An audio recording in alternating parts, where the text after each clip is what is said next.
Hello, this is a recording of a live session from Spark 2021. We hope you enjoy it.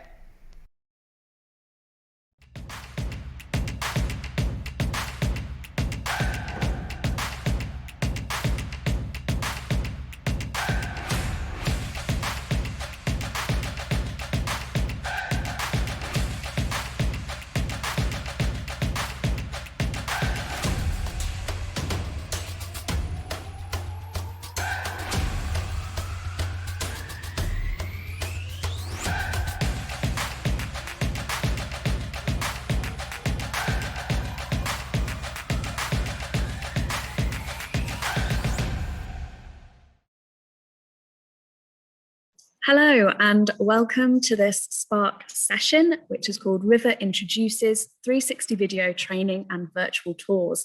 I'm here with Alex from River, who are a company based in Southam, but who have a world-leading reputation for being makers of photorealistic virtual reality environments. So here to tell us more, I'll hand straight over to Alex.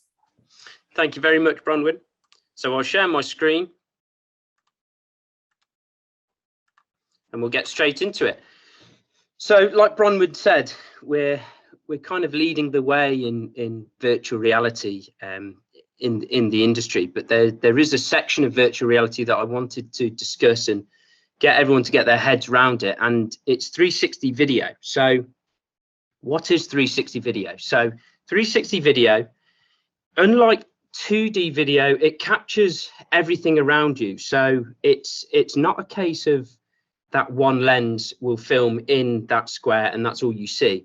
It has the ability with an omnidirectional camera that you can see on the right here to capture everything in its surroundings. So it is a globe. It is basically nothing can be hidden because it's in sight of these lenses. So there's a huge misconception with 360 video and the hardware that is used. And I was desperate to put this in my slide. At the bottom there, we have a 360 rotating camera, and I had to put a red cross across it because that is not what the camera does. It's a huge misconception that the camera spins around and captures everything that way. It doesn't. It's more a case of lenses, and within those lenses, it's filming everything. So it's not spinning around and capturing 360 frame by frame. So once you've filmed your content, and I don't want to go heavily into the editing, etc., but once you've filmed your 360 content, you then want to view it. Now, you have full control over the display. So when you have filmed it, you can view it on a tablet or a computer. But what the best hardware to view 360 video is on a VR headset. Now, this is scraping the surface of the timeline of virtual reality headsets. If you look bottom left, that's probably something that is quite familiar with yourselves. That is Google Cardboard.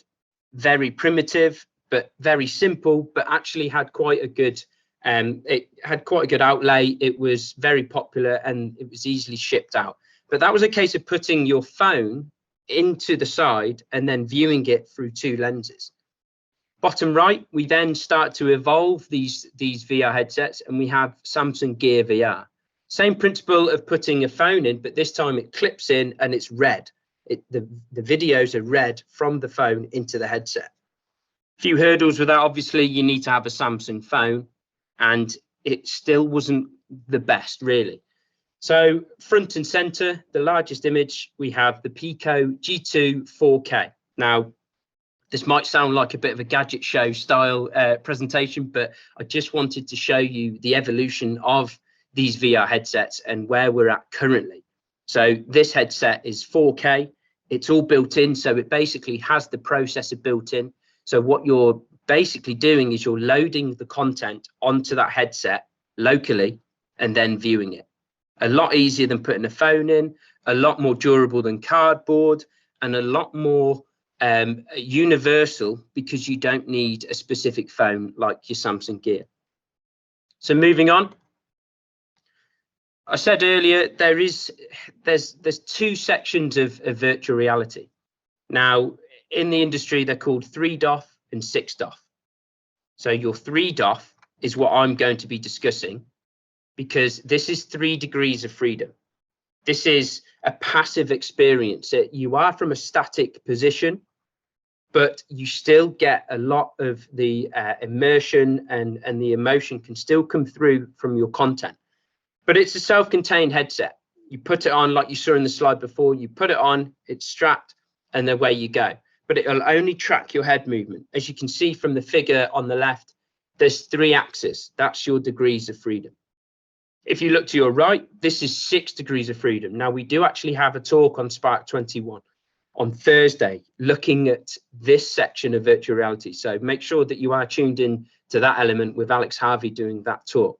6 degrees of freedom is a room scale experience. And what we mean by room scale is it is literally the area that you are in. You can go around and you can walk and you can experience it. So it's a fully immersive experience with the motion tracking.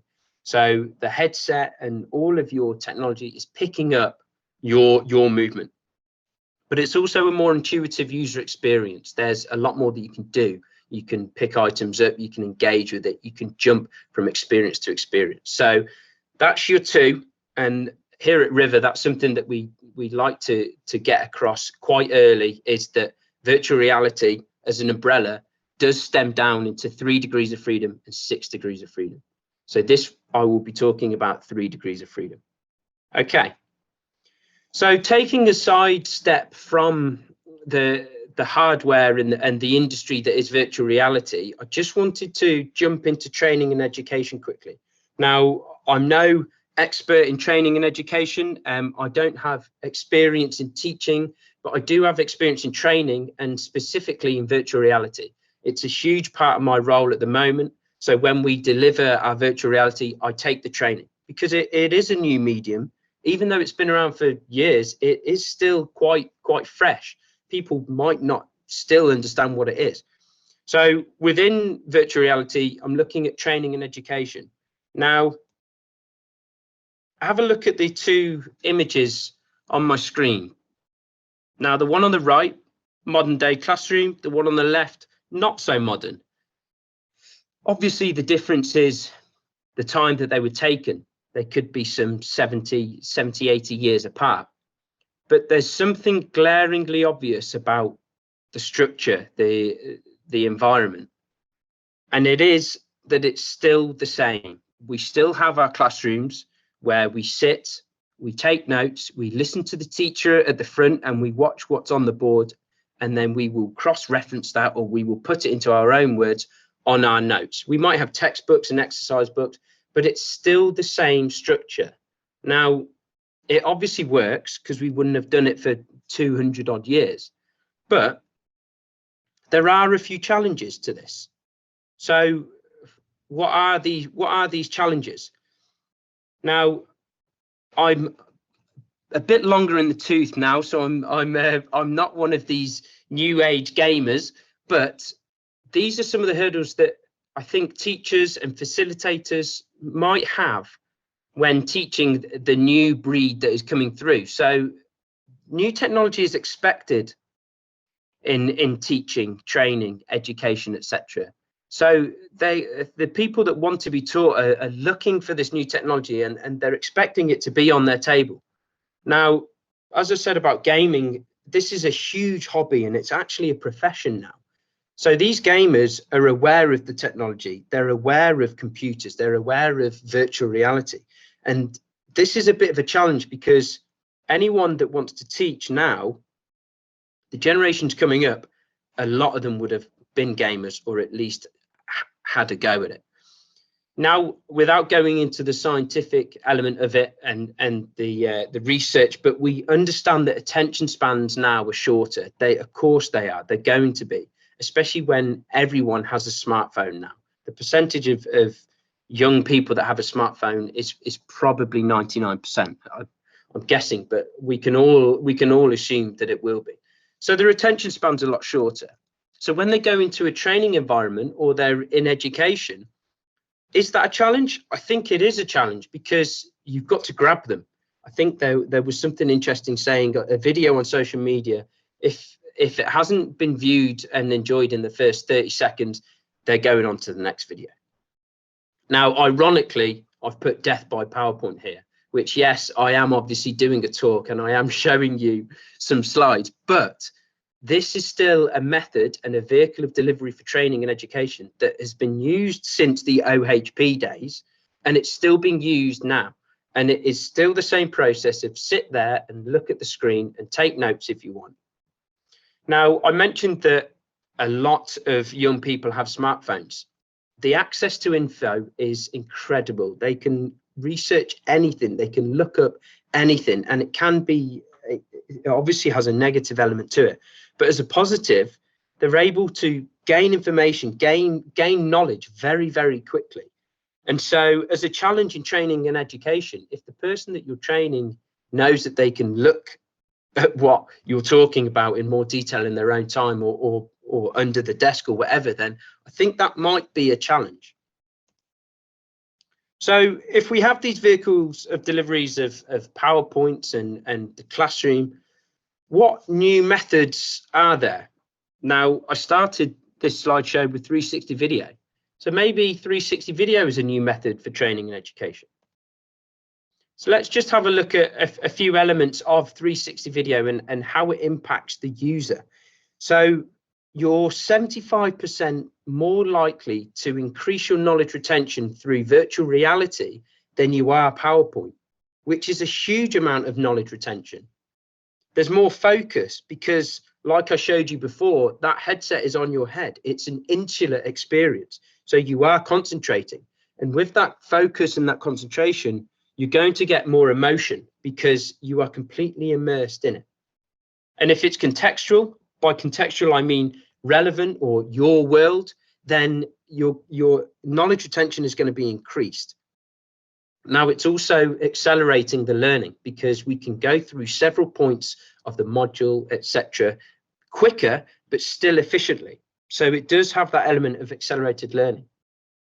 If you look onto the right-hand side, it's 4 times faster than the classroom experience, being able to put someone in virtual reality. At scale, it's highly cost effective. When you look at some of the numbers of people that we can get in virtual reality, with that scale, you're going to save money. And it's repeatable. So having that headset on with that content, as soon as that headset's taken off and maybe someone else has viewed it, that is one repeat that hasn't changed. So it's definitely a repeatable message or a repeatable module, curriculum, etc. Now, I'm harping on about virtual reality, 360 video in training and education. Here at River, we are not advocates of virtual reality replacing traditional methods. That's not what we're about. In fact, we're big advocates of 2D video, for example, or being hands-on. It still plays a key role in training and education. But can virtual reality supplement these traditional methods? And personally, I think it can. As a vehicle of delivery, virtual reality does sit somewhere, or does sit as one of those vehicles of delivering your training, your modules, your curriculum, etc. And then a huge factor is that it is fun. It's not a case of it's always going to be gamified and it's going to be an entertainment element to the VR, but it still does have that fun factor. And from our experience training hundreds of people in VR, as soon as they see that virtual reality headset, they're enlightened and they think, oh, what's this? This is new. This is exciting. And then obviously, depending on how contextual your content is, they're going to be concentrating, they're going to be focused, and they will accelerate their learning. And also a really key point in all of this is that it is modern 21st century learning. I mentioned about the short attention spans, the high volume of gamers in your classes. This is just where we're at, unfortunately, whether we like it or not. It is a case of we need to catch up and be relevant. Okay, so if we have these 360 videos that we filmed, or we've got River to film them, or whatever content we have, how exactly do we use 360 video in training, in education? And an answer that we have is a product that we've created called RiverLink. So this is the software. These are a few elements of the software. It's local or it's a remote connection. You have VR chalk video annotation. So the facilitator, the trainer, can draw on the content, on the 360 content or whatever content it is, and give a reference, give a point of view, give a talking point. Couple that with your bookmarks, you're now starting to make your lesson in virtual reality. Jumping up to the remote or local connection, we have the ability to use a webcam or two-way communication within the virtual reality. So if it is that the class are dotted around the UK or wherever, you can still be seen as a facilitator and you can still talk. And then with that, it's a full content library. So all of your content is put onto the kit. So the way that it works is that it synchronizes the VR headsets that you see in the box with the laptop, and it's all self-contained. We call it Classroom in a Box. These are some of the elements of the hardware. So you have your laptop, you have your headphones, a key role in immersion. It has built-in wireless Wi-Fi. So for your local sessions, whether it is in a classroom or a training room, it will all connect without the need for being able to go onto a web browser, etc. It's all housed in the box. And it's a ruggedized transport case as well. So it can go in the boot of your car. It can sit in the corner of a classroom. And we offer different sizes. It's not just your 15 kit that you can see in front of you. They can be 5s, 10s. They can be any size, depending on what you need. And it all charges. So those headsets that are in that box can be charged as well. And if you do want some custom branding, we can change it. We can make it yours. And I think that's quite important. It's your classroom in a box. So having it custom branded is quite important. So I've obviously just quickly gone over that infographic that you saw there. So this is Riverlink in a bit more detail. So the hardware, you own the kit. So you've purchased it. It's not a loan. You're not renting. It's purely yours. Do what you want with it. It is affordable and you will get a return on investment because some of the training methods that we're trying to do now can be quite costly, whereas Riverlink is quite cost effective. Like I said before, it's a ruggedized transport case, so it's easy transported and it has a long shelf life. These aren't your Google Cardboards that you saw before or your Samsung Gear VR headsets. These are Pico headsets that have an extremely long shelf life. So it won't be that gizmo in the corner that you used for a week and then now it's gathering dust. It will have that longevity. And then going into the software, we own the intellectual property, so we can change it. If there's anything that you wanted on the software, then we can easily amend that. Don't worry if you're thinking, I still don't understand how Riverlink works. I'm going to show you in a contextual format in a minute. So the facilitator takes the session. The facilitator, the trainer, the teacher has the laptop and controls what the headsets see and annotates and discusses and talks, etc. And like I said before, the remote capability is ideal in 2021. The situation now is horrendous for us all. Having the ability to immerse your users in virtual reality whilst they're working from home, not only is it something new and exciting, because let's be honest, a lot of us are sick to the back teeth of having these video calls. You're now immersed. You're sat there in your home with a headset on, looking at environments that you'd have to go to see, which obviously can be had. So it has that simultaneous playback and independent viewing. So that headset is your headset, you're viewing it, and it can be played whenever you want, it can be stopped, etc. So a big misconception of anything virtual is that you have to stream it or it has to download. It's not the case with Riverlink. All of the content is housed on the laptop locally and on the headsets locally. So it isn't a case of making sure that your internet's good enough and you're streaming content down. We've seen competitors, and there are competitors out there that are good, but they do use a web browser, which you can come unstuck, especially if it's security that is something that's quite high on your agenda.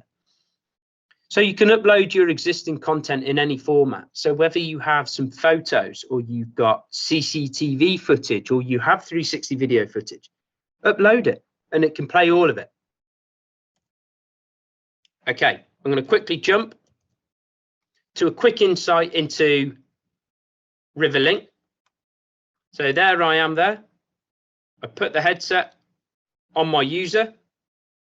This is our session, and in I go. So this now, I'll just pause it. This is what you will see with a headset on. So we're synchronized. There's my team in the corner.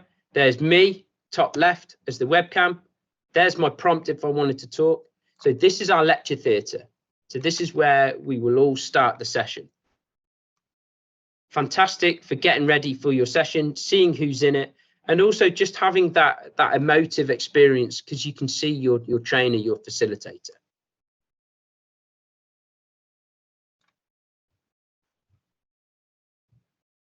Okay, so when I talk about content, I can annotate. So all I've done there is just put a few symbols on, a few diagrams, but I'm annotating. So everyone in this virtual class can see what I'm talking about, and it gives a point of reference. It's so important for knowledge retention to have that reference, not just looking around wherever. I'm giving you the area that I want you to concentrate, and then we can talk about it. And this is 2D footage. This is obviously on 360 footage as well, or images. It can be on anything. And I'll just fast forward to something contextual. So this is one of our clients at the moment, Leicestershire Fire and Rescue. So this is 360 footage. This is me pushing this around. I can fast forward the footage. I can pause it. I can draw. And as long as it's relative, it's going to have an impact. So this could be, right, what kit have we brought to this area? Me just moving around, this will give you an idea of where we are. So we're looking at residential and commercial fires in an area. So remember at the start of this, I talked about that it was 360 and that it would film everything. This has captured everything. You see your whole team everywhere.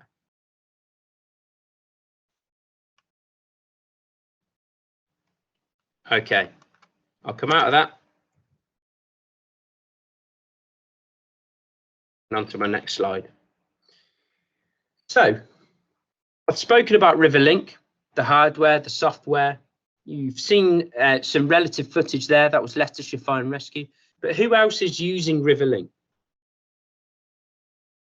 Transport for London, TfL, huge company.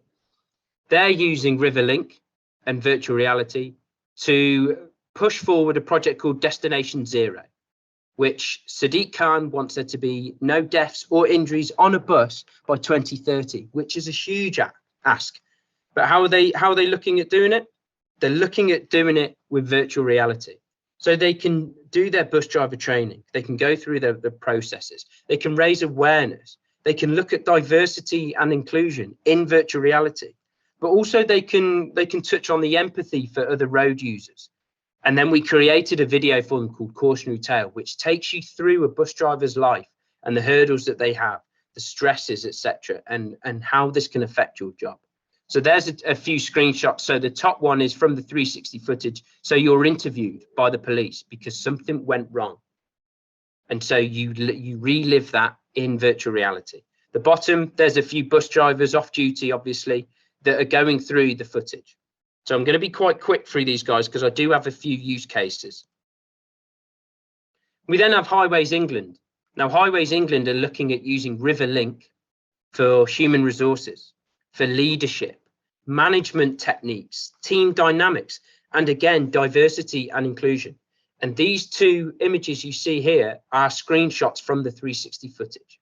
So again, they're being able to immerse their users into the world of virtual reality to get the best out of the technology, and also have that accelerated learning, have that knowledge retention, and also that emotive element to it. What's it like to be in the shoes of someone that is being racially abused or has been segregated? You can now do it with virtual reality. And as a vehicle of delivery, we have Riverlink. Getting on to the more serious industries now, Riverlink has been used in the MOD. We have the Royal School of Artillery, the Royal School of Military Engineering, the RAF, the US Air Force, They're using Riverlink because they can put their soldiers in that environment easily. And again, screenshot the top, that's looking at tactics. So you as the user get to see everything that's going on. Now they look at things like after attack review. So they'll do an assault, and then they go back and they dissect it and they go through it. They can be taken into the field. So remember that I said that it's a ruggedized case. They can take this wherever they want. So they can look at their attacks, whether it's urban or rural, and then they can dissect it. It's also competency in the role. Now, this doesn't just apply to the military. It can be competency in your role in any industry, and they can do it with Riverlink. And then you have a few unique niche elements of the training. So looking at vehicle familiarization or weapons or ballistic training. And then we have our local Warwickshire Police that are using Riverlink. So it's very much for public information. So there's a fantastic team with Warwickshire Police with the youth engagement, and they are using our software, our hardware, and our videos to raise awareness, hopefully be able to go back to school soon and show them the severity of knife crime, the severity of dangers of underage drinking, road safety, county lines, drug trafficking, serious issues that are becoming more and more prevalent in our world today. They're now raising awareness using virtual reality because they immerse them in that world, and that emotive element is more powerful than ever. And you saw a bit of footage from Leicestershire Fire and Rescue. They're using Riverlink. They are steaming ahead with it, and they've purchased several kits because they can look at so many elements. Driver training. They have their own school outreach program. They can look at the more contextual elements to the job, which are burn patterns or smoke patterns. And again, they can do their full training in virtual reality, looking at commercial and residential training. And from that residential training, a huge issue that came up from Grenfell Tower was, what was the training like for high-rise bridgehead deployment, for example? Now they can do it in virtual reality. So they're upping their game in training.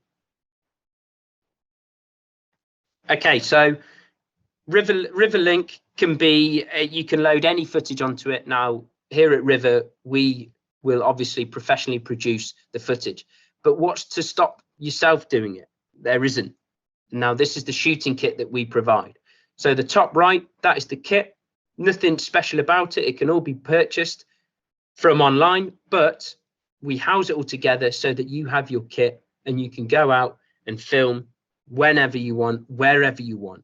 Then load it straight onto your Riverlink kit, and it's contextual. It is content that you have filmed yourself, so it has meaning. We train you. We give you a few days training on the best way to film, and there you have it. You have your content, and then you have your lesson plan. So the shooting kit is a valuable tool if you have a Riverlink kit, because you can film your content yourself. Okay, thank you very much. I believe that you'll be able to message myself and put something on the app or the website if you do have any questions. Bronwyn, I believe I do have a few minutes. I'm happy to take any messages, any queries now, or what's best for yourself? Yeah, Alex, so if there is a question in the chat, if you'd like me to read it out. So somebody says, in terms of workplace training, are there any scenarios or situations that work better than others with VR? And can a VR experience be shared with colleagues, i.e. if you're practicing a shared task, how does that work?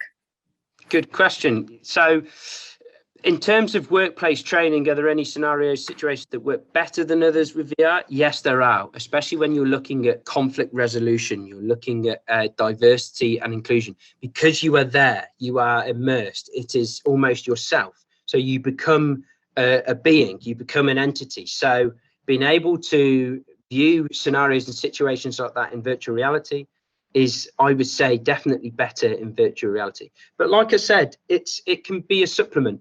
It doesn't always need to replace, and it can be horses for courses. We try virtual reality with this. We try PowerPoint for this. We try written. We try practical. It doesn't matter.